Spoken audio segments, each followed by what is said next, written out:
Well, hello, folks. Um, this is really the part two of my episode from yesterday, in which I broke down my favorite albums from 2020. So this one will be a very quick video. My other video kind of cut off on me, and it's okay because I ended up finding a couple other albums that I've forgotten about that came out this year, as this year's felt like 5 years. So I've added that to my collection of honorable mentions. A couple of these I haven't listened to. One of them I've listened to a couple of tracks and I've really liked it. So I threw it in there because I know that I'm going to like it based on who's playing on it. So I'm going to go ahead and start with that one because it's at the top of my stack here. That's the Dirty Knobs album. Dirty Knobs, which is Mike Campbell from the Heartbreakers. It's his side project that he started long time. I think I want to say the early 2000s is when he started it, predominantly just so he could play clubs and not worry about playing stadiums with the Heartbreakers. Kind of between tour dates, he'd join up with these guys and just jam. And now that the Heartbreakers are indefinitely on hiatus, of course, without Tom Petty, he was able to record this album sometime last year, and it was originally scheduled to come out earlier this year, or excuse me, earlier last year, 2020, and they had a release date, and then the world shut down, and they put it on hold, and they put out the album in November. It's got a couple of really good tracks. The title track, Reckless Abandon, very Tom Petty-esque, very Birds sounding with the jangle Rickenbacker guitars. Just a really good song, and there's a couple other singles that he's released I won't get into because I want to make this video short. But check that out, Mike Campbell, if you like Tom Petty. The next is McCartney 3. You can see there. I have not listened to a single track on this album. I've watched all the reviews of it.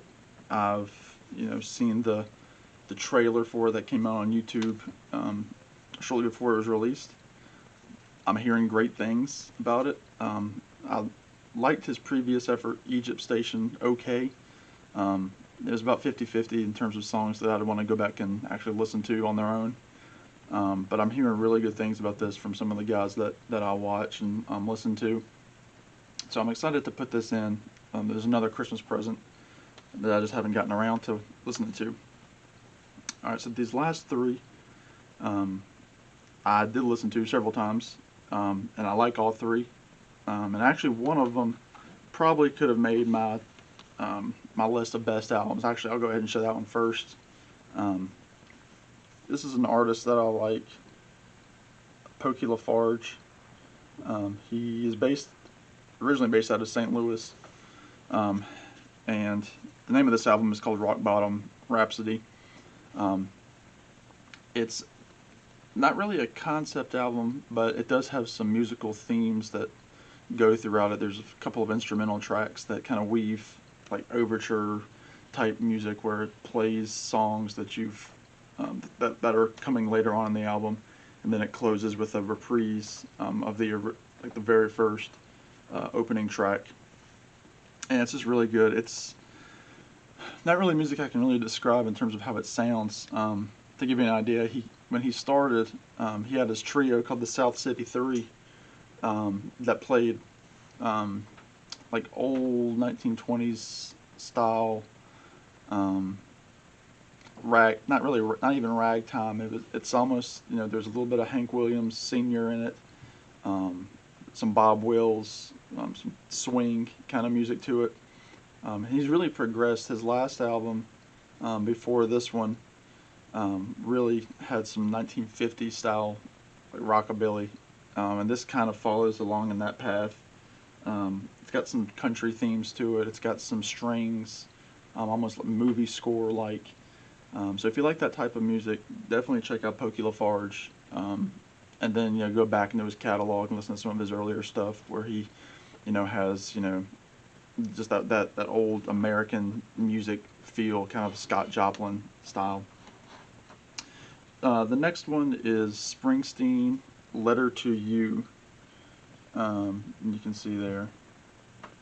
This is his second effort in, the last couple of years. Last year he put out Western Stars, which was probably my favorite Springsteen album. It's got a very 1960s production to it in terms of, it sounds like Glenn Campbell, Jimmy Webb type music. Some nods to like the Beach Boys and things like that.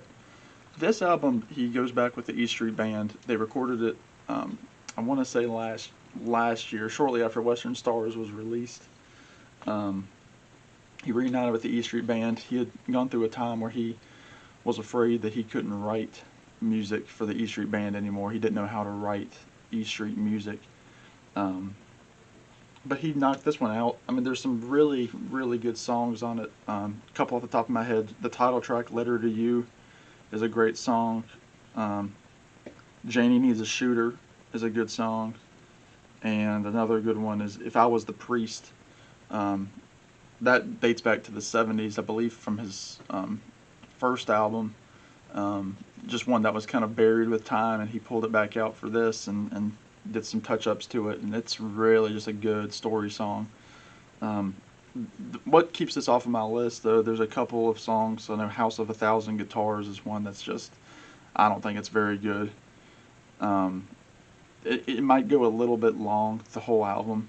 That could be another factor. I'm usually not one to discredit an album's length, but this one kind of, it drags a little bit in some spots. If you would have knocked off about 3 songs, I think it would have been right up there with Western Stars. It's still a good album. I'd recommend it. And then lastly, here's one, Willie Nelson, First Rose of Spring. Get that glare off. And you can see there's a big crack through the case when it came in the mail, and I never returned it. It was too much effort to mail it back. I don't like buying through the mail anyway, but that was one I wanted to get, and the world shut down, so I didn't want to go out and buy it in person, but I went ahead and ordered it because I like Willie Nelson a lot.